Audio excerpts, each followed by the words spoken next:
이 코로나 사태의 심각성이 계속 되고 있습니다. 비록 사흘 만에 오늘 다시 세 자릿수로 떨어졌어요. 1000명 아래로. 그래서 967명으로 지금 나타났고요. 누적 사망자가 대신에 이제 900명을 넘겨섰다.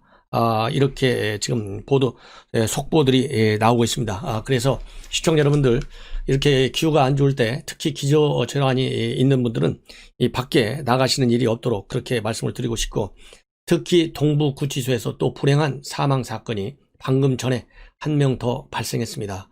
이분도 또 이 남성 수감자인데요. 며칠 전에 지난 27일 날인가요? 한 명이 숨져 있고 또 숨졌고, 이번에 숨짐으로써 동부구치소에서만 2명이 발생했어요. 그래서 이번 사망자는 무증상 코로나 확진자였다는 점에서 이 방역 당국에서 정확한 사망 원인을 찾아내야 되겠다, 이런 말씀을 저는 드리고 싶습니다. 그래서 이제는 구치소 안에 있든 밖에 있든 우리 국민 모두가 이 코로나 사태에 대해서 각별한 유의를 해야 되겠고요. 미국에서도 최근에 당선된 국회 하원 의원 한 명이 코로나로 인해서 사망하는 사태가 발생했어요.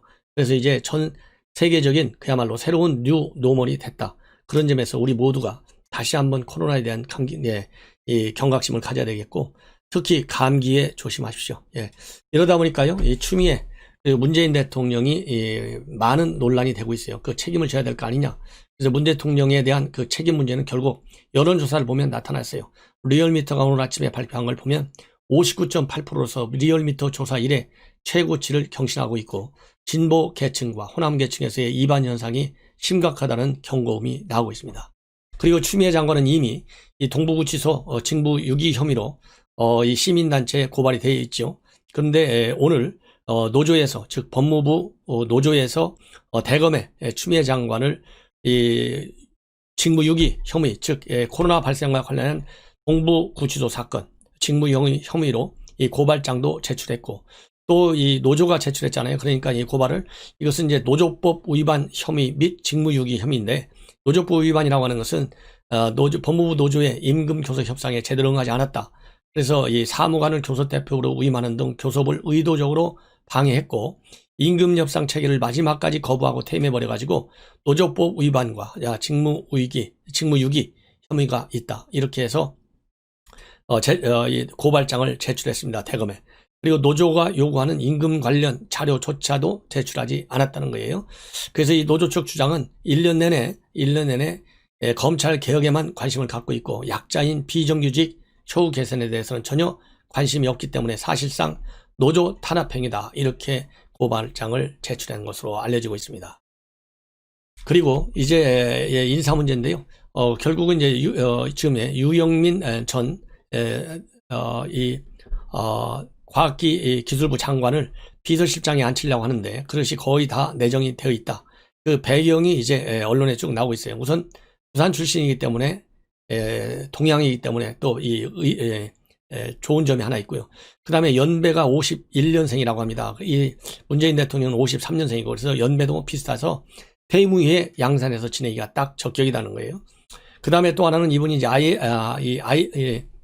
IT 전문가라고 합니다. 이 사실상 LG전자에서 오랫동안 몸을 담아오면서 LG CNS의 부사장, 그다음에 포스코 ICT 사업총괄 사장, 포스코 경영연구소 사장, 그래서 실물경제의 박다 이거죠. 그렇기 때문에 포스트 코로나에 대비해서 지금 현재 문재인 정권이 역정을 두려고 하는데, 그런 점에도 이분의 전문성을 활용할 수 있다. 그래서 한국판 뉴딜을 집권 후반기 국정과제로 지금 제시되어 있는 상황에서 이거를 성공적으로 이끄는데도 많은 도움이 될 수 있다. 그런 측면에서 유력 정치인이나 측근을 기용하는 것 그 자체가 지나치게 여론의 주목을 받기 때문에 오히려 원만한 임기 마무리에 부담이 된다. 그래서 정치 통합과 안정적 관리에 방점을 두고 유영민 전 장관을 기용하려는 계획을 가지고 있다. 이렇게 지금 평가들이 나오고 있다는 점 말씀을 드립니다. 외형적 스펙을 가지고 청와대가 얘기하는 그런 논리, 물론 전혀 근거가 없고 틀린 얘기는 아니에요. 일면 타당성도 있다. 그러나 지금은 이런 전문성을 살리기 위해서도 뭐가 중요하냐? 전문성과 다른 얘기가 정부 여권 안에서 힘을 앞세워서 나왔을 때, 힘을 앞세운 정치 논리를 전문성을 가지고 이겨낼 수 있느냐? 그런 분위기를 정부 여권이 문재인 대통령이 만들어줄 수 있느냐 없느냐, 그것이 더 큰 관건이지, 이분이 가지고 있는 스펙, 이분보다 훨씬 더 좋은 사람도 많이 있겠죠. 그렇지만은 결정 과정에 있어서 이견을, 오로지 국민만 바라보고 이견을 제시할 수 있는 분위기와 여건을 대통령이 만들어내지 않고 수의 횡포를 계속하겠다. 그렇다고 본다면 지금 정부 청와대에서 발표하는 이런 논리 전혀 의미가 없다. 저는 그런 비판을 하고 싶습니다. 자, 그 다음에는요, 또 무슨 얘기를 또 하려고 그러냐면, 추미애가 사실상 이제 장관 임명되기 전까지, 박범계가 오기 전까지 장관직을 행사할 거 아니겠습니까? 그러면 1월 달에 있는 게 뭐예요? 이 검찰에 정규 인사가 있어요. 지금 추미애가 크게는 2번에 걸친 대규모 인사학살, 작게는 4번에 걸친 인사학살을 했어요. 이번에 5번에 걸친 인사학살을 갈 가능성이 있다. 이렇게 저는 판단하고 싶습니다. 근거는, 저는 항상 근거를 가지고 얘기한다 했잖아요. 김종민 민주당 최고위원이 오늘 언론에서 뭐라고 발표했냐면요, 인수인계를 하는 과정에서 박범계한테 추미애가 인사 관련 얘기를 할 수 있고 의견 제시를 할 수 있다, 이런 얘기를 했어요. 당연히 인사 관련 얘기를 해야죠. 의견 제시해야죠. 박범계가 장관이 된다면 뭘 인사에 관해서 알겠습니까? 안다고 해야 그들만의 세계에서 코드 이 검사는 알지 뭘 누구를 알겠어요. 그 다음에 반코드 인사와 코드만 알지 진정한 그야말로 실력 있는 숨은 인재를 발견할 수 있는 능력과 그리고 해안과 철학과 그리고 의지를 가지고 있냐 이거예요. 저는 아니올시다, 이렇게 대답하게 할 수밖에 없어요. 그동안에 박범계가 한 얘기를 보면 그렇잖아요. 그렇기 때문에 전임 장관으로서 인사할 수 있는 거 또 해야 돼요. 그러나 문제는 뭐냐, 추미애는 지금 4번 인사가 뭡니까? 학살 인사로 돼 있잖아요. 전부 좌천시키고, 그렇죠? 그러다 보니까 이제 열받은 검사들은 못 이겨내가지고 사표 내고 변호사로 나가고, 이런 불행한 인사를 했어요. 그렇기 때문에 추미애에 의한 인사 개입은 반드시 막아야 되겠다, 이런 말씀을 저는 드리고 싶습니다. 그래서 현재 법무장관이 전직 후임 간에 인사와 관련해서는 윤석열의 역할을 맡겨두고, 이 박범계도 윤석열 총장의 이런 법이 보장하고 있는 당연한 인사권 행사를 더 이상 막지 않아야 되겠다. 그래서 법무장관의 인사협의 제대로 좀 이번에는 해야 되겠다, 이런 말씀을 드려서, 아까운 인재들이 그야말로 중요 보직에 코드라는 이유 딱 하나 때문에 못 가고 이러는 것은 막아야 되는 것 아니냐, 이런 생각이 저는 듭니다. 그 다음에 이제 박범계가요, 청문회 통과할 수 있을까요? 청문회 통과하기 어려운 일이 지금 갑자기 밝혀졌어요. 그래서 물론 이제 이 문재인 대통령이 지금 30번을 위반했다는 거 아니에요? 26번을. 그래서 지금 노무현 대통령, 그 다음에 이명박 대통령, 그 다음에 박근혜 대통령, 이 3개 정부 15년을 합친 것보다도 더 많이, 거의 비슷하게 비례해서 보면은 훨씬 더 많이 청문회 보고서를 전혀 고려하지 않아요. 그렇기 때문에 박범계 지금 내정자가 장관직을 못 앉을 가능성은 전무합니다. 그럼에도 불구하고 일단 비판의 소지가 있는 상당히 리스크 걸린 과거 사건이 지금 언론에 보도되고 있다 이거예요. 5심 판사, 그야말로 판결 하나도 제대로 못하는 무능한 판사다, 이런 거 아니겠어요? 이런 불명예, 이것이 이제 공론화되기 시작했습니다. 바로 소위 삼례 사건이라고 그래요. 여러분들 삼례가 어디가 있는지도 잘 모르시는 분들 있을 거예요. 전북 완주군 삼례읍입니다. 거기 나라 슈퍼에서 발생한 1999년도 사건이 다시 이제 주목과 논란과 그리고 이제 비판의 이 소재가 되고 있어요. 그래서 1999년도 이 완주 삼례에서 나라 슈퍼에서 발생한 강도 치사 사건인데, 당시에 3명이 유죄를 받고 옥살을 했는데요. 17년 만에 진범이 나타났어요. 2016년도에 진범이 나타난 바람에 이 사람들이 정말 억울한 옥살을 했잖아요. 억울한 옥살을 해가지고 다 했다 이거예요. 그래서 이제 무죄 판결을 받았어요, 이 사람들이. 근데 그 당시에 박범계가 어떤 역할을 했냐면 배심 판사였어요. 배석 판사. 배석 판사를 해가지고 잘못됐다, 이거를 2017년도에 5심 피해자들을 만나서 사과는 했다고 합니다. 그러나 사과는 사과인 것이고, 잘못 배심 판사라 하더라도 주심을 잘 모셨어야죠. 이건 가짜다 아니다, 그거 하나도 판단 못하나요? 더군다나 이렇게 큰 사건인데, 작은 사건이라면 혹시라도 작은 사건도 5심이 있어서는 안 되겠지만, 작은 사건도 오판을 못하는데 이렇게 큰 사건에 사회적으로 이목이 집중된 사건에서 밤잠을 안 자고 연구했어야죠. 그런데 배심 판사의 역할, 배심이라고 해서 죄가 왜 없겠어요? 사과했다고 해서. 그래서 판결 내린 그 능력과 그리고 저기는 의심을 받을 수밖에 없어요. 그래서 이 얘기는 어떻게 지금 언론에 나오기 시작했느냐. 그 당시에 사건 재심을 맡았던 이 사건과 관련된 재심 판결을 맡았던 사람이 다 누구냐 하면 박준영 당시 판사인데 이 사람이 이제는 변호사를 하고 있어요. 이분이 오늘 조금 전에 페북에 이 사건과 관련해서 내막을 쭉 썼습니다. 그래서 이거는 불명예 사건이면은 맞다. 그러나 청문회 리스크로 떠오르고 있는 것도 맞다. 그러나 지나치게 정치적 쟁점화는 되지 않기를 바란다. 이렇게 얘기했는데요. 이거는 점잖은 FM 방식의 페북에 대한 글이고, 그러나 청문회에서 이런 그 능력과 관련된 거, 왜냐하면 지금 청문회장이 능력과 관계없이 지나치게 도덕성에만 치우쳐 있는 것도 비판을 받지 않습니까? 그런데 능력이 이렇게 판단할 수 있는 결정적 그 근거가 나온 거잖아요. 판결이. 이거에 관해서 삼례 사건에 대해서는 반드시 다시 한번 짚어서 지금 현재 추미애같이 능력이 없는 사람이 법무장관 돼가지고 판사까지 한 사람이 법무장관인데도 불구하고 수사지휘권 하나, 감찰권 하나 제대로 챙기지 못하고 징계권도 하나도 제대로 못 챙겨서 대통령까지 망신당하게 만들어놓은 이 사례. 마침 추미애도 판사 출신이네요. 박범계도 판사 출신이고 판사가 물론 전지전능한 신은 아니죠. 그러나 이 사례를 보면 지금 추미애에 의해서 박범계, 더군다나 지금 결정적 잘못된 판결이 나와 있잖아요. 이거를 볼 때는 상당히 위험스러운 장관이 될 가능성이 단순하게 법무장관과 윤석열과의 가족 충돌뿐만 아니라 그야말로 법무행정 전반에 대한 그 신뢰 문제까지 연결되어 있다. 이런 말씀을 드리지 않을 수 없습니다. 자, 이제 그리고 윤석열이가 오늘 세미시잖아요. 윤석열 총장이 신년사 메시지를 올렸습니다. 이 전 직원한테.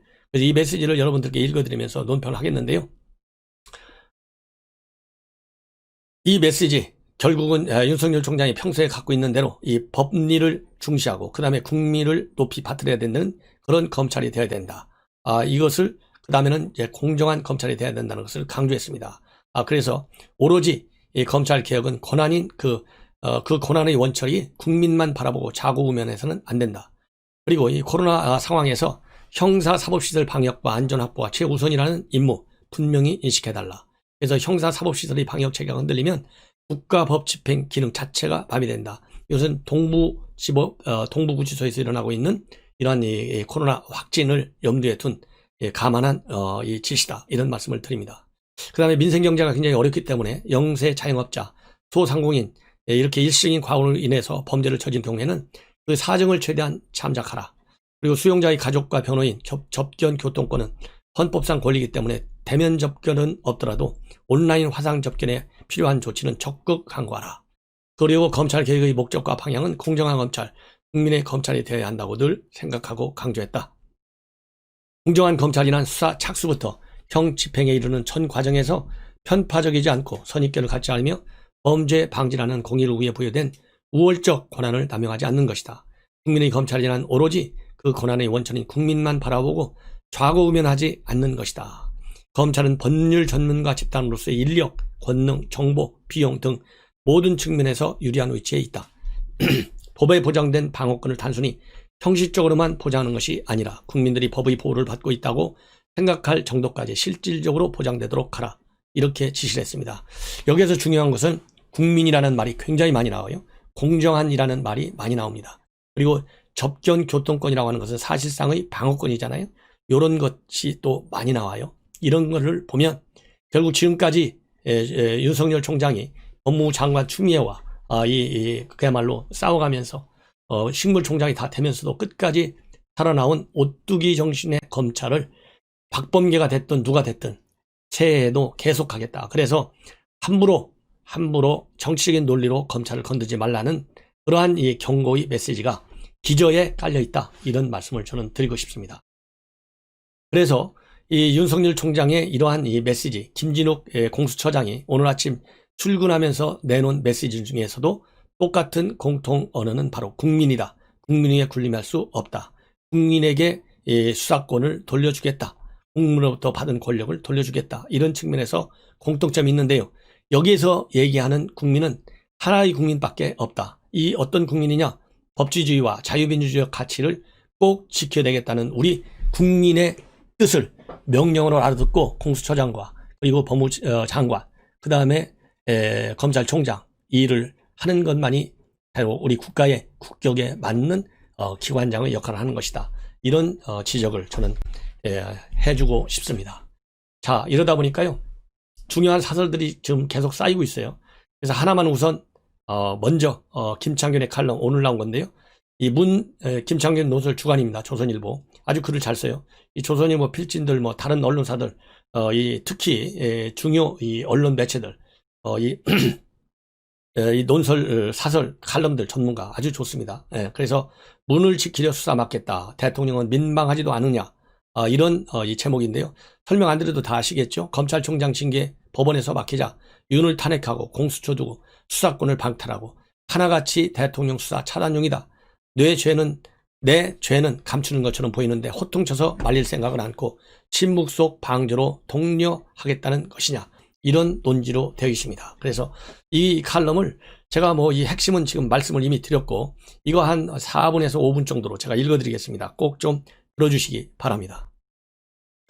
김두관 의원이 윤석열 탄핵을 신청하자 열린민주당 최강욱 의원이 재청, 민주당 황운하 의원이 삼청을 외쳤다. 신문지령이 집단으로 앓고 있는 정신 출타 증후군 확진자 중에서도 중증인 3인방이다. 추미애 장관이 윤석열 검찰총장을 해임해달라며 엄선한 징계 의원들이 억지로 짜낸 형량이 고작 정직 2개월이었다. 법원은 그마저도 감이 안 된다며 퇴짜를 놨다. 그런 마담에 헌법재판관 9명 중 6명 이상이 탄핵에 동의하겠나? 기각될 게 뻔하다. 그래도 상관없단다. 국회에서 탄핵안을 가결하면 윤 총장 직무가 정지되기 때문에 임기가 끝나는 7월까지 해임 효과가 있다는 거다. 탄핵 절차의 전반부를 직무정지 용도로 활용한다는 아이디어다. 헌법조항을 뗐다 붙였다 가지고 노는 조립용 장난감 취급한다.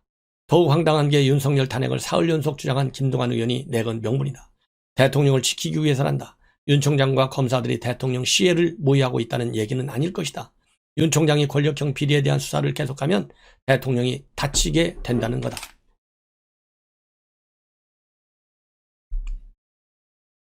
신문들은 윤석열이 검찰개혁 저지를 위해 권력 주변을 뒤진다고 한다. 그 음모론이 맞는다고 치자. 대통령 처신에 아무 문제가 없었다면 무슨 재주로 없는 죄를 꾸며내겠나. 대통령 하명을 받들겠다고 맹세한 김명수 법원이 그런 조작에 맞장구 쳐줄 리도 없다. 대통령을 지키기 위해서 검찰총장을 장단한다는 건 대통령에게 죄가 있으니 그것이 드러나지 않도록 검찰 수사를 막아야 한다는 말밖에 안 된다. 법원이 윤석열 징계를 기각한 다음날 청와대 게시판에는 174석을 가진 더불어민주당은 윤석열 총장을 탄핵하라는 국민 청원이 올라왔다.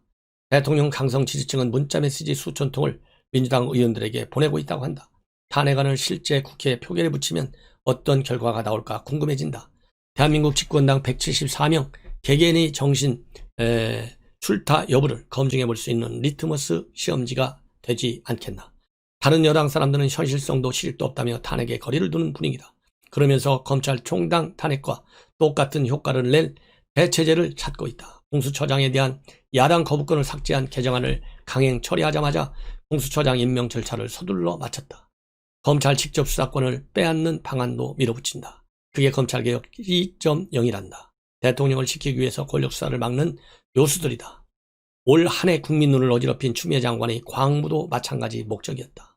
울산시장 선거 공작, 유세수 감찰 무마, 옵티머스 라임 사기, 윤미향 의원 위안부 기부금 횡령 의혹 수사 라인을 공중으로 날려버린 몇 차례의 학살 인사, 70년 헌정사상 단 한 차례밖에 없었던 검찰총장 지휘권의 3차례 발동, 검찰총장에 대한 감찰 그리고 피날레를 장식한 검찰총장 징계 추진에 이르기까지 정권 나라 전체가 나라의 명운이라도 걸린 양 검찰과 멱살잡이를 벌이고 있다. 월성 원전을 조기 폐쇄하기 위해 산자부 공무원들이 경제성을 조작하고 대통령의 30년 친구를 울산시장에 당선시키기 위해 청와대가 조직적으로 개입했다. 그들의 혐의 뒤에서 어른거리는 대통령 그림자를 들추지 못하게 하겠다는 거다. 대통령은 법을 어겨도 검찰이 수사하면 안 되나. 대통령도 법 위에 있지 않다. 죄를 지었으면 대가를 치러야 한다는 게 4년 전 광화문을 가득 메웠던 국민들의 외침이었다. 입만 열면 촛불혁명으로 탄생했다고 자랑하는 정권 사람들이 대통령을 지키기 위해 불법 수사를 막아야 한다는 주장을 웃음 염치로 내뱉나. 윤 총장 징계가 무산되자 대통령은 임명권자로서 사과한다고 했다. 자신이 임명장을 준 법무장관, 검찰총장 사이에서 벌어진 일 때문에 국민에게 심려를 끼쳤다는 것이다. 그 장본인 역사에 이름 석자를 남길 사람은 바로 추미애다. 그리고 문재인, 그 다음에 이낙연, 그 다음에 정세균, 이런 사람들이 대한민국 2020년도의 역사를 흑역사로 만들어놨다. 저는 그런 말씀을 드리면서 금년 한 해 정말 이 사람들 때문에 대한민국이 굉장히 암울했는데요. 그나마 법원의 판사들 정말 고맙다는 말씀을 드려야 되겠어요.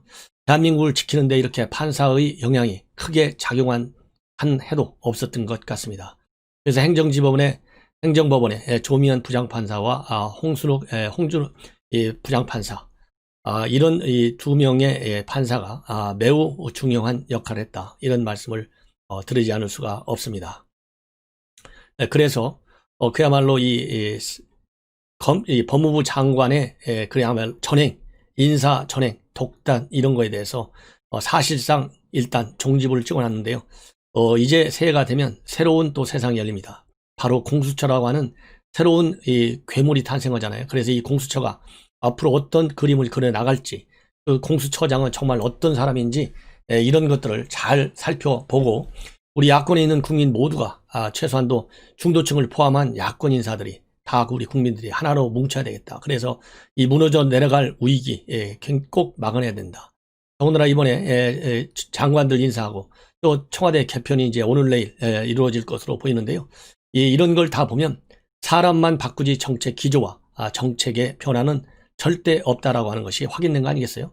그렇기 때문에 우리 이 반문재인 국민들이 모두가 하나로 뭉쳐야 되겠다. 그 역할을 한 중심에 전옥현의 안보정론이 자리매김 할 수 있도록, 그리고 우리 시청자 여러분들과 제대로 된 건강한 비판 세력의 우리 국민들과 호흡을 같이 할 수 있도록 제가 여러 가지로 미흡하지만은 노력을 많이 하겠다는 그런 약속을 드립니다. 자, 이러다 보니까요, 이렇게 금년 내내 역사에 그야말로 마이너스 페이지를 만든 장본인들, 이제 여론의 평가를 받는 것 같습니다. 그동안에는 여론조사기관의 신뢰성을 이해할 수 없다라고 했는데, 신뢰성 문제는 차치하더라도 어떻든 간에 신뢰성을 의심받는 기관에 나오는 조사마저도 이제는 되돌릴 수 없는 이 침체 현상으로 빠져가고 있다. 제가 얘기했잖아요. 돌이킬 수 없는 하향 국면이 계속될 것이다. 사람만 바꿔갖고는 안 되고 반드시 정책까지 바꿔야 되는데 현 정권이 정책까지 바꿀 의향이 있느냐? 아니올시다. 그래서 제가 그런 말씀을 드린 바 있어요. 이런 걸로 보면 여러분들께서도 잘 아시다시피 굉장히 이제 우려되는 국면인데요. 그 우려가 여론 지표로 나와 있어요. 오늘이 사실 목요일인데 매주 목요일 날 리얼미터가 TBS 의뢰로 여론조사 결과를 발표합니다. 그래서 대통령의 긍정평가율은 지난주보다는 36.9%, 그래서 0.2%가 살짝 좋아졌어요. 좁쌀만큼 좋아졌어요. 대신에 부정평가도 또 이 좁쌀만큼 높아졌어요. 59.8%. 그래서 사실상 60%에 육박한 걸로 봐야 되지 않겠습니까? 이 특징은 바로 뭐냐? 5주째 이러한 이 긍정과 부정이 20% 이상의 편차를 내보이는 여론조사 결과가 나왔다고 하는 것이 레임덕 현상의 심화 현상을 바로 알려주고 있다. 이런 말씀을 드리는데요. 대통령에 대한 이 긍정평가, 부정평가에서 우리가 주목해야 할 점은 호남과 그리고 진보하면 누굽니까? 핵심 콘크리트층이라고 하잖아요. 이 핵심 콘크리트층의 반란이 일어나고 있어요. 그래서 진보층에서 긍정평가가 10.3이 빠졌고요. 호남에서는 6.4가 빠졌고, 그리고 열린민주당, 이게 최강욱이가 하는데요. 여기에서는 5.8%가 빠졌다. 이런 말씀을 드립니다. 그리고 이런 걸만 보더라도 이제는 그들의 핵심 지지층에서의 이반 현상은 또 하나의 돌이킬 수 없는 강물이 되는 것이 아니냐. 이런 평가도 이제는 가능한 국면이다. 이렇게 저는 말씀을 드리고 싶습니다. 그리고 이 국민의힘 지지, 그 다음에 민주당 지지는 각각 30.4, 29.9인데요. 여기서 중요한 것은 국민의힘이 물론 앞서고 있지만은 불과 뭐 한 1.5% 정도 앞서고 있죠. 그렇지만은 어쨌든 간에 0.5%거든요. 0.5%. 그런데 국민의힘은 무려 3.4%가 빠지고 있어요. 그래서 이 국민의힘 측에서는 여당은 0.6%가 그래도 올라갔어요. 그럼에도 불구하고 야당이 이렇게 대대적으로 3.4%가 빠진 것에 대해서는 뼈아픈 반성이 필요하다는 국민의 경고입니다. 이렇게 말씀을 드려야 될 것 같습니다. 자, 그래서 이 여론조사 결과, 이 끝없는 정치 국면으로 가는데 이것을 우리 야권 넓은 의미에서의 반문재인 국민들이 이 여론의 지지 추이를 계속 떠받쳐가지고 내년 재보궐선거에서 반드시 이 지방자치단체장의 교체가 일어나야 되겠다, 이런 말씀을 저는 드리고 싶습니다. 자, 이러다 보니까요, 그동안에 여당의 뭐라 그럴까요? 여당의 그 전략가로 알려져 있었던 이철희 전 의원이죠. 여론조사 전문가였죠. 요즘은 뭐 별도의 방송시사 프로그램을 운영하고 있다, 이렇게 알려지고 있는데, 이철희 의원이 조선일보와의 인터뷰를 통해서 강력히 비판하는 목소리를 냈습니다. 그래서 이번 추미애와 윤석열 사태 등을 우려하고 이낙연은 사과하고 내각은 총사퇴하라. 그리고 무능하고 무책임한 청와대 참모들은 방관만 하고 있었다, 이런 취지로 강력히 비판의 인터뷰를 했습니다. 그래서 그리고 이 추 장관과 관련해서는 이 정권에 있어서 가장 대표적인 인사 실패 사례다. 그리고 앞으로 인사개혁 쇄신은 화합형, 통합형으로 가야 한다. 그래서 청와대와 내각에도 다른 목소리를 낼 수 있는 사람이 있어야 되겠다. 그리고 이렇게 여당이 지지율에서 빠지듯이 계속 이런 국정 난맥상이 계속되고 있는 것은 바로 뭐 때문에 그러냐? 여당이 지나치게 국정 운영을 힘으로만 밀어붙이고 지난 총선에서 130억을 얻었기 때문에 전략적 오판을 계속하고 있다. 이렇게 강하게 질책을 하고 있습니다. 그래서 이철희 의원의 경우에는 인적 쇄신 반드시 필요하다. 그렇지만은 완팀만은 강조해서는 안 되고, 완팀 강조하는 것은 정책 실행 이전의 단계에서는 반드시 이일적 견해를 인정하면서 건강한 토론을 이루어져야 하는데 그런 것이 없다 이거죠. 그리고 민주당은 현재 추윤 두 사람의 싸움에서 우리 편 이기라고 북만 치는 나팔수 역할을 했는데 의석수의 힘에 너무나 취해 있다. 그리고 이낙연 대표도 이제 국민한테 사과하라, 이렇게 의견을 내놓고 있습니다. 그래서 여권의 국정운영 기조 변화와 관련해서는 정치권에서는 상대방에게 밀리면 끝장이라는 논리가 작용하지만 민심에 좀 물러선다고 해서 끝장나지 않는다. 민심과 성을 싸우면 안 된다. 이렇게 경고의 메시지를 지금 내놓고 있습니다.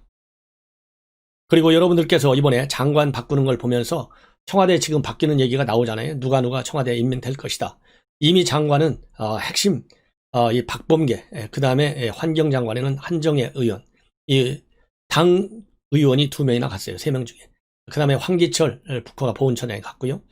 그 다음에 이제 청와대 인사 지금 후임들 물망에 계속 오르내리고 있는데요.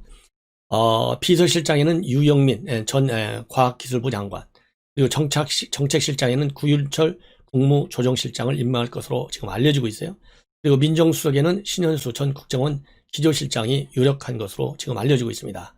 다만 이호철과 그 다음에 이호승 경제수석이 각각 비서실장과 정책실장 후보로도 검토되고 있다. 이렇게 지금 알려지고 있습니다. 그래서 이런 사람들을 쭉 보면 지금 전반적인 언론을 평가는 사람은 바꾼다 이거예요. 그렇지만은 정책은 그대로 가겠다, 이 얘기인데, 정책을 그대로 가겠다고 하는 것은 현 정책의 특징이 뭡니까 여러분들? 사회주의화 정책, 사회주의 지향성, 사회주의적 요소를 많이 가미한 정책들을 전부 현 자유 대한민국에 도입하고 있는 거예요.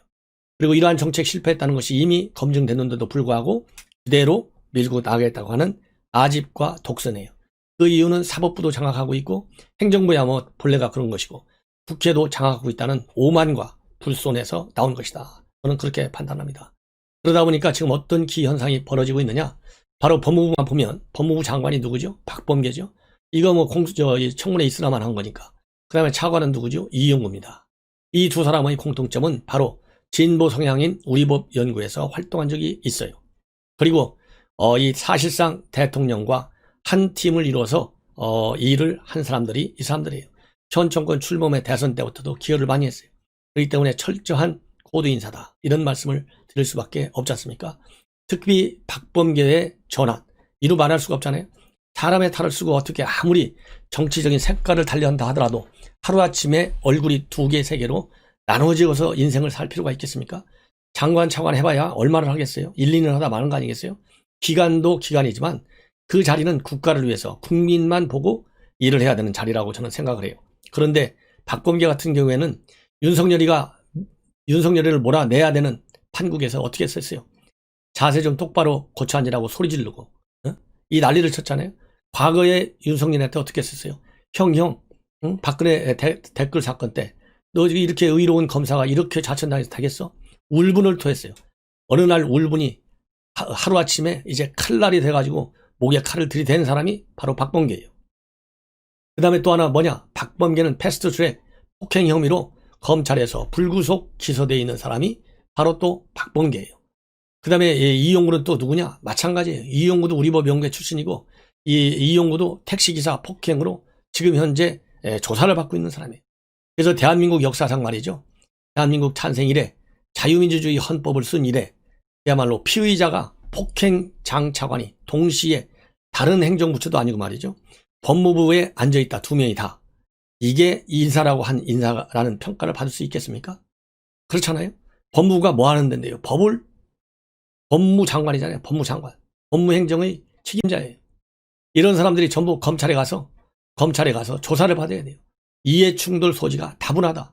예를 들어서 이 박범계는 그 당시에 이 폭행 혐의로 해서 많은 여당 의원들을 조사를 받았는데 무려 그 당시 민주당의 기소유예가 40명이 나왔어요.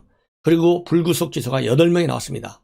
참고로 한국당의 경우에는 48명의 이 기소유예 그리고 약식명령 11명, 불구속 기소가 16명이 나왔어요. 그런데 이 민주당에서 기소유예한 데는 포함되지 않고 불구속 기소 8명의 박범계가 들어갔어요.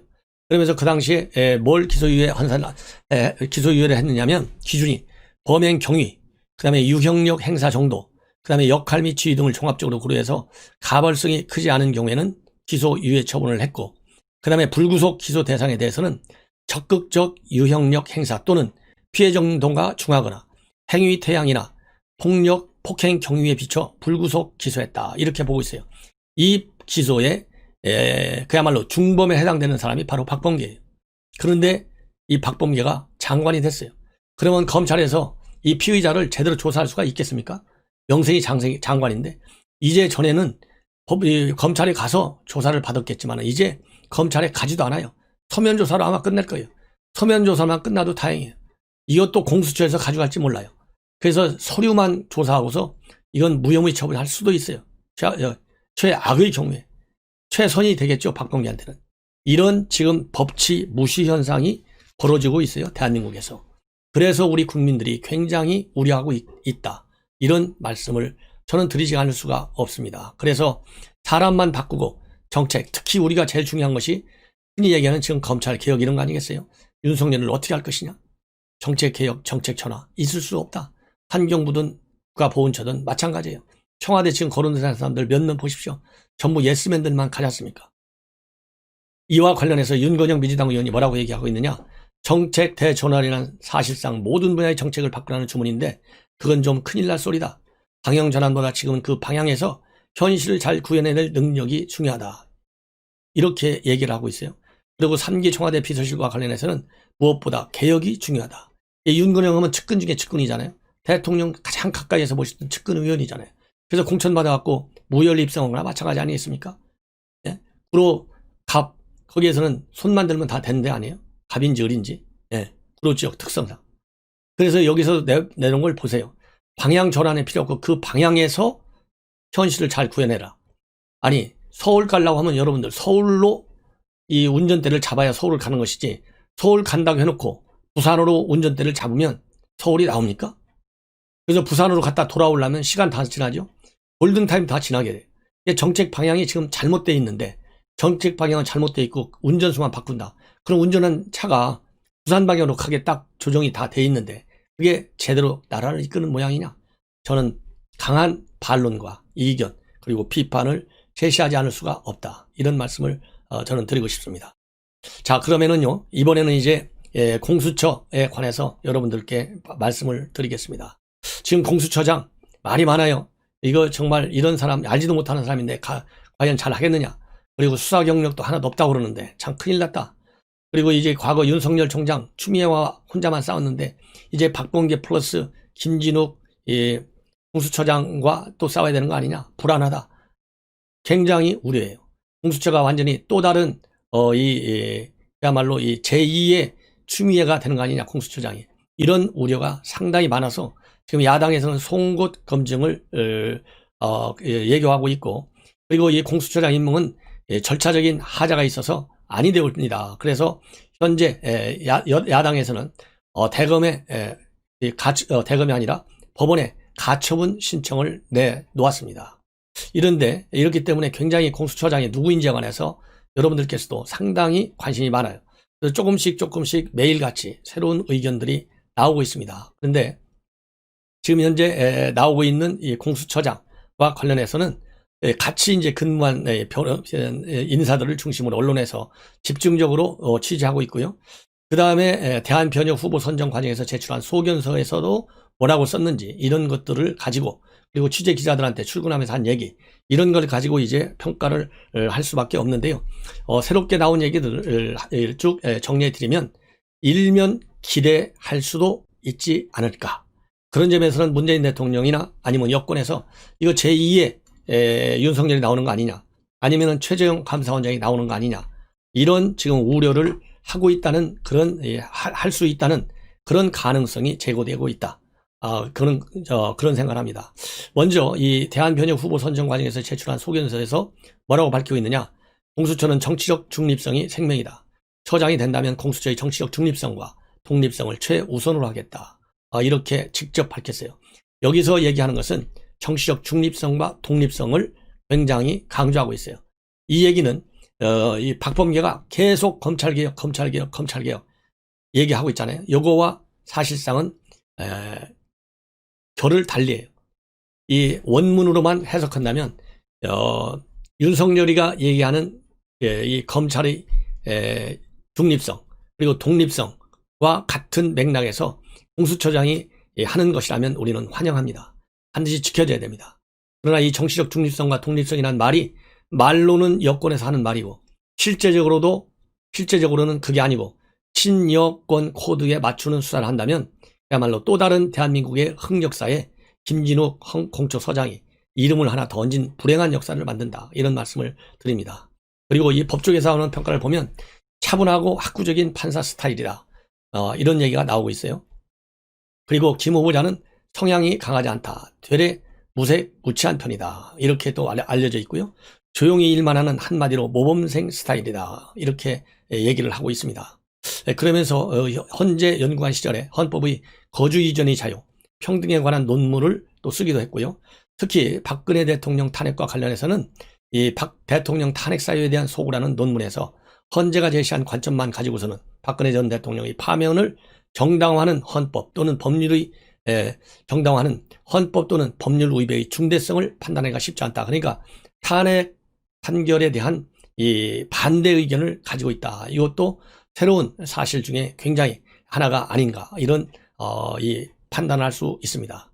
그리고 또 하나 이제 중요한 특성 중에 하나 나타나고 있는 것은 2013년도 초에 당시 이명박 대통령이 헌재소장 후보자로 이동읍 헌재재판관을 지명한 바 있어요. 근데 그 당시에 특활비 문제 때문에 이분이 낙마했어요. 그래서 이 낙마와 관련해서는 바로 김진욱 이번 후보자가 특정 업무 경위를 외부에 알린 사람이다. 그래서 이런 이 낙마 결정의 원인, 요것을 바로 장본인이 김진욱이다. 이런 소문들이 당시에 많이 알려져 있다. 본인은 당연히 부인하고 있죠. 이런 얘기도 지금 나오고 있습니다. 그래서 이제 공수처장이 지금 말씀드린 대로 이 정치적인 독립성과 중립성, 요거가 최우선으로 하겠다는 그 약속, 정말 어느 정도로 이행이 되는지 한번 반드시 살펴봐야 되겠다. 그리고 지켜봐야 되겠다. 감시, 감독을 하고 강한 논평이 필요하다. 이런 말씀을 드리고 싶고요. 또 하나, 오늘 아침에 출근하면서 한 얘기입니다. 이 언론과 출근하면서 질의 답변을 한 건데요. 공수처의 권한을 어떻게 되돌려줄지 심사숙고하겠다. 그래서 공수처가 무소불위 권력기관이 될 것이라는 우려가 있지만 이 권한도 국민께 받은 권력이다. 이렇게 밝혔습니다. 그래서 국민께 받은 권력이기 때문에 어떻게 돌려줄지 심사숙고하겠다는 것이죠. 그리고 헌법을 보면 모든 권력은 국민으로부터 나온다. 그런 권력이 국민 위에 군림하면 안 되며 우리 헌법상 존재할 수도 존재해서도 안 된다. 이 얘기가 말이죠. 이 학자 같은 스타일이다. 연구가 스타일이다. 샌님 같다. 이런 입장에서만 나온 얘기라면 평가할 의미가 없어요. 그러나 이제는 공수처장 후보자 입장에서 한 얘기 때문에 단순하게 판사할 때 그런 시각은 아니어야만 한다. 뭔가 중대한 메시지가 되고 그 중대한 메시지는 실행을 전제로 해야 된다. 저는 그런 말씀을 드리고 싶어요. 실행을 전제로 할 때 이 말이 즉 국민으로부터 모든 권력이 나온다. 이게 민주주의 가장 기본 원리가 아니겠어요? 주권 재민의 원칙. 그렇잖아요. 만약에 이 말을 지킨다면 대통령이 윤석열 총장한테는 살아있는 권력 수사를 했다가 이번에 단단히 당하는 거 아니에요? 그래서 그런지 이번에 공수처장한테 임명장을 줄 때는 대통령이 입안나 빵끝을 안 했다고 그래요. 입안나 빵끝 안 했다. 그런 대통령도 좀 속된 말로 쫄고 있는 거예요. 야, 내가 말이야 윤석열 총장한테 살아있는 권력을 수사했던 이 사람이 참말로 수사했어. 공수처장한테 함부로 그런 얘기하면 안 돼. 그래서 이번에는 입을 딱 다문 그 이유가 기쁜 이유가 거기에 있을 수 있다. 그리고 이 김진욱 이 헌재 소장이 이 공수처장이 이 럭비공 같은 또 스타일도 있다. 이런 보도도 나오고 있어요. 그 얘기하고 이번에 모든 권력은 국민으로부터 나오고 국민을 위해 권력이 군림하면 안 된다. 예. 이렇게 얘기하고 헌법을 거론한 걸 보면 이거는 아주 법리에 충실하겠다고 하는 판사의 또 이 기질도 보여요. 그렇지만 이 판사의 기질, 우리 판사들 둘이 큰일 했잖아요, 이번에.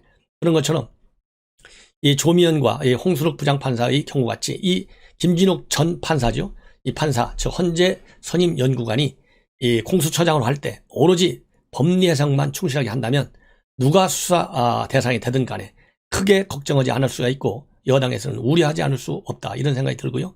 그리고 일각에서 제기하는 공수처의 중립성 훼손 우려와 관련해서 국회와 청와대의 검증을 받았고 마지막으로 국민의 검증이자 가장 중요한 인사청문회 과정이 남아있다. 이제 막 시작이니 인내심을 갖고 하면 불식될 것이다.